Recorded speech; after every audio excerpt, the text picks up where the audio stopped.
Hello everyone, it's me again, Burntam DIY TV. Ayan, so kamusta mga master DIY natin dyan? Panibagong araw at panibagong vlog na naman ang ituturo namin sa araw nito sa ngayon. Basic tutorial kung paano mag-center ng steering wheel ng Toyota Corolla natin.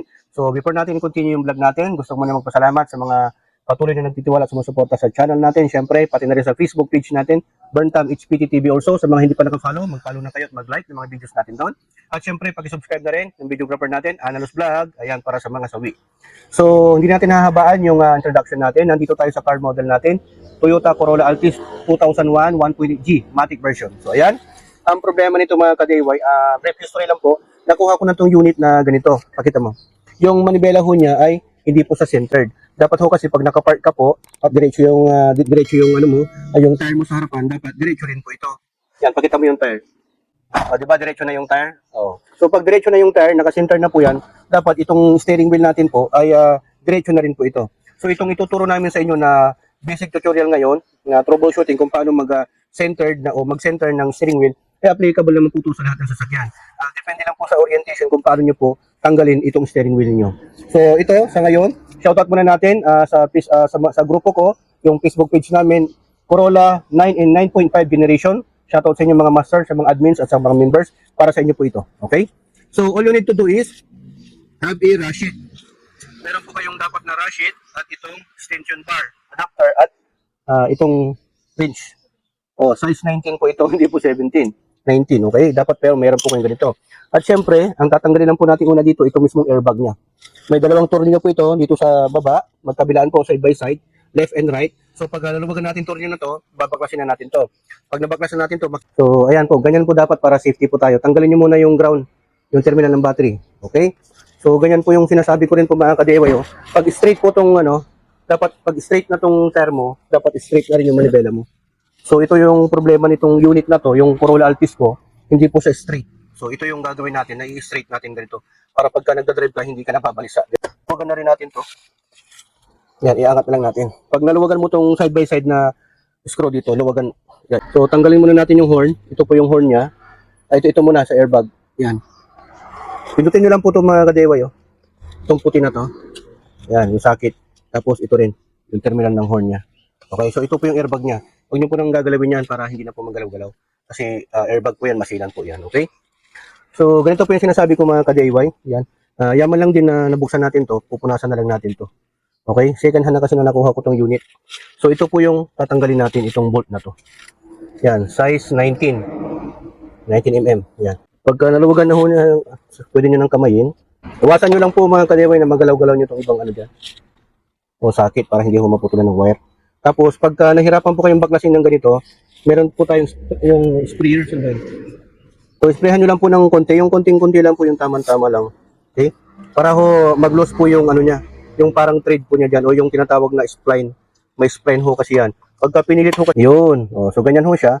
Tapos, kung gusto mo lang itatapat mo lang na ganyan. Iikot mo lang po dahan-dahan mga ka-DIY. Tandaan mo lang yung kung saan po siya galing. Okay? Kasi ikot mo lang ganyan. I-center mo na siya. Hanapin mo yung spline na tamang-tama mag-shoot. So, yan, ganyan sa thread. So, kung kulang pa yung ganyan mga ka-DIY, kunti pang ikot. Center pa natin. Parang calibration. So, okay. Yan, dapat kung pag igaganyan mo, yung person niya, babalik niya sa, yan, parang sentro. So, yan, okay na ho yan. Never mind na lang to, mga ka-DIY. Ipapa-reupholstery ko na lang to, nakuha ko na kasing ganito to, na nasira dito. Siguro mabigat yung kamay. 10 kamay yata humawak dito sa kaliwa. So, ganyan, pagka okay na. Kasi higpitan na lang po natin. Ganito po lang po kasi simple to.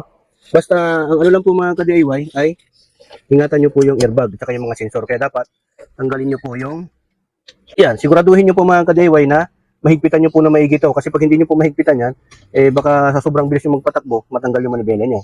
Okay. Ang mas maganda dito mga ka-DIY, ilagay natin sa lock position yung manibela. Ayun, nag-lock na po siya, di ba? Saka natin siya hihigpitan. Ayun, okay na po yung higpit yan. Tapos, para matanggal nyo yung lock, lagay nyo yung susi. Ito, diskarte po. Yung iba kasi, dito rin problema. Naglalak yung manibela nila, hindi nila. Sabay nyo, yan, isagad yung ganyan. Yun. Di ba? Mag-open. Yan, pakita mo. Dito ka sa likod. Rolling, yan. Para to sa mga naglalak yung manibela na hindi nila alam yung gagawin nila. Supposedly, ibang vlog to, pero isasabay ko nila dito. Yan, lock position po yan. So yung iba, ninenervyos, bakit ganito nangyari, ganyan, blah, blah, blah, etc. So ang gagawin nyo lang po, hindi mo rin to maigalaw mga ka-DIY. Ang gagawin nyo dito, pag sabayin to, galaw-galaw nyo po to, tapos yun. So okay na. Di ba? So, ganun lang po mga ka-DIY. Ulitin ko ulit. Ang gagawin ko na lang dito ay lilinisan ko to, pupunasan ko siya. Tapos dito sa tinanggal ko rin tong takip niya sa taas para mapunasan ko na rin itong nandito sa taas. Okay? Kung gusto niyo tanggalin na buo to para malinisan nyo, tanggalin mo rin yung sakit, tanggalin nyo rin po itong sakit ng Pindutin nyo lang po ito mga ka-DIY. Ito. Medyo yan. Ganyan lang po. Ganyan ang isura niya sa loob. So, lilinisan ko rin to. Yan. Tinanggal ko rin itong nasa ibabaw para malinisan ko rin. Ganyan lang po yan. Alagay na rin natin ito mamaya. Ito yung clutch spring niya na tinatawag. Huwag niyo pong gagalawin yan pagka wala po kayong ibang gagawin. Okay? Pero yung iba nagpapalit ng aftermarket na manibela o steering wheel, SW, tinatanggal na rin to. Dinidelete na nila yung airbag.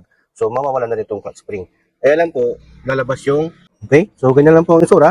Ganyan lang po yung pagbabalik. Ilagay mo lang to, yung sakit ng airbag. Tapos, lagyan na lang natin ganyan. Sa center pa natin, hanapan lang natin. So, ganyan. O, diba? So, ayan mga ka-DIY, ibabalik na rin ho natin. Ito yung airbag. Tapos, ilagay muna natin tong para sa busina. Okay? So, ito po, habang ginagawa ko ito mga ka-DIY, inuulit ko po, nakatanggal po yung terminal ng ground. Hindi po pwedeng ginagawa natin to na nakalagay po yung para safe po. Kasi mamaya mag-detonate po ito. Masilan po kasi ito. Yan. Tapos ibabalik na natin yung dalawang tornilyo dito. Ang kabilaan. Pag naibalik na po natin yung tornilyo, okay na. So ganyan po yung itsura niya pag nakasentro po siya. Dapat po ganyan, sentro. Pag nagdadrive ka rin, sentro. Yung dati kasi, kahit na nakadiretso ako na nagdadrive sa kalsada, nakaganyan po siya. Tabingi. So parang nakaganon din ako sa bingi. Diba? Nakakabalisa. So dapat ganyan ho ang driving. So ganun lang po yung ka-DIY ha. Hindi ko na po papakita yung ganito para maiksin na lang po yung video natin. So yan, try natin. Yun. So okay na mga ka-DIY Bumabalik na siya sa tamang sentro. Yan mga ka-DIY, para mas accurate yung pag-calibrate o pag-center o pag-adjust ng steering wheel natin, mas maganda na i-testing nyo sa kalsada na nakalagay yung bolt pero hindi pa nakalagay yung airbag. So ganyan po siya. Para mas matesting nyo na sentro na po talaga pag bitawan nyo yung manibela, dahan-dahan. So ganyan. Dapat diretso din yung takbo ng sasakyan. So yan, okay na po siya mga ka-DIY. Kasi trial and error po yung pagka-calibrate ng manibela. Okay? So yan, babalik na ho tayo. So yan mga ka-DIY, pauwi na po tayo ng bahay, nag-testing lang po tayo. So yan, bitawan ko po yung manibela, running at 40. Yan, okay na po. Sentro na po siya. Yan. Ganyan na po yung pinaka-sentro niya mga ka-DIY. So yan po yung technique para mas accurate yung pag-center ng manibela. Okay? So ayan. Sana may natutunan na naman kayo sa video natin. So ito yung shop, yung car wash and motor parts natin. Flex lang natin.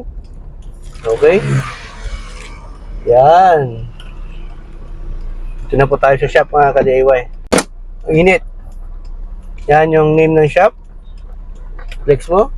HPD Motor Parts Center. Yan, San Carlos City, Pangasinan. So yan, okay na po mga ka-DIY.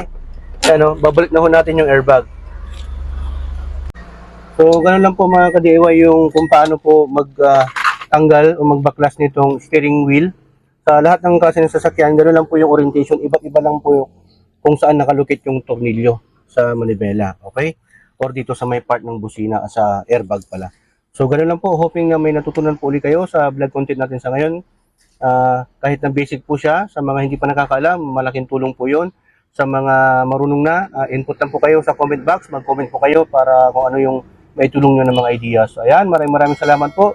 To God will be the glory and burn time. Signing off.